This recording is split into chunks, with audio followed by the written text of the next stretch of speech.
کپڑے ٹھیک کر لو میری جان، میں جا رہا ہوں، کل ملتے ہیں۔ گھر سے نکلنے کی جتنی جلدی اسے ہوتی تھی شاید ہی کسی کو ہوتی ہو۔ صبح اپنی بیوی سے پہلے اٹھ کر تیار ہو جاتا تھا۔ ایسا نہیں تھا کہ نئی نئی نوکری تھی، ایسا بھی نہیں تھا کہ آفس جلدی پہنچنا ضروری تھا۔ آدھا ناشتہ ہاتھ میں آدھا منہ میں، بیوی پیچھے پیچھے بیگ پکڑاتی ہامتی کامتی کہ آفس پہنچنے میں دیر نہ ہو جائے، لیکن وہ نہیں جانتی تھی کہ یہ سب آفس کے لیے نہیں تھا۔ ناشتہ ٹھیک سے کیے بغیر گاڑی طوفان کی طرح اڑاتے ہوئے اسے آفس نہیں بلکہ آفس سے پہلے اپنی منہ بولی بیوی کے پاس پہنچنا ہوتا تھا۔ ہاں، وہ ناجائز رشتہ جو پچھلے 1 سال سے کامیابی سے چل رہا تھا، پہلے جان پہچان دوستی اور اب گناہ کی محبت۔ سلیم نے اپنی بیوی اور ریما کے شوہر سے چھپ کے یہ تعلق بنا رکھا تھا اور یہ رشتہ اپنی ساری حدیں پار کر چکا تھا۔ ریما کا میسج آتے ہی یہ گھر سے نکل جاتا تھا، وہ چلا گیا ہے، آ جاؤ، اور یہ اڑ کر وہاں پہنچ جاتا تھا۔ ریما اسے سجی سنوری خوشبو سے نہائی ہوئی ملتی تھی۔ یہ سلیم کی خواہش تھی کہ جب میں آؤں تو تم مجھے ہمیشہ تیار نئی نویلی دلہن کی طرح ملا کرو۔ اسے اپنی بیوی کی طرح اجڑی عورتیں پسند نہیں تھی، اس لیے ریما اسے دلہن بن کر ملتی تھی۔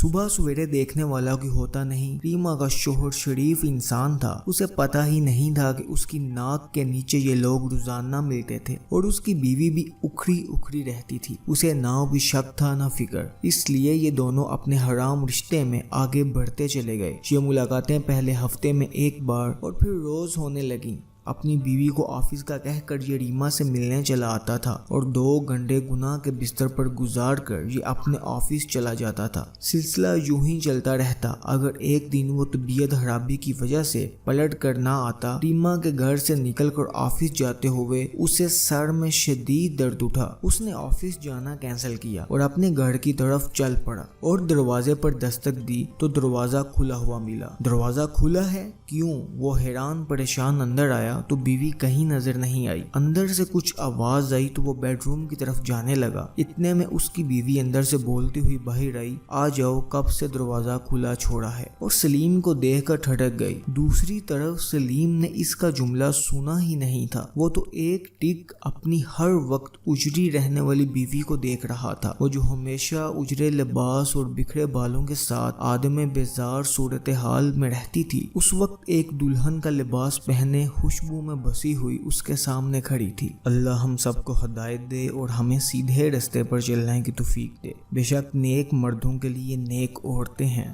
اللہ نگہبان، جزاک اللہ۔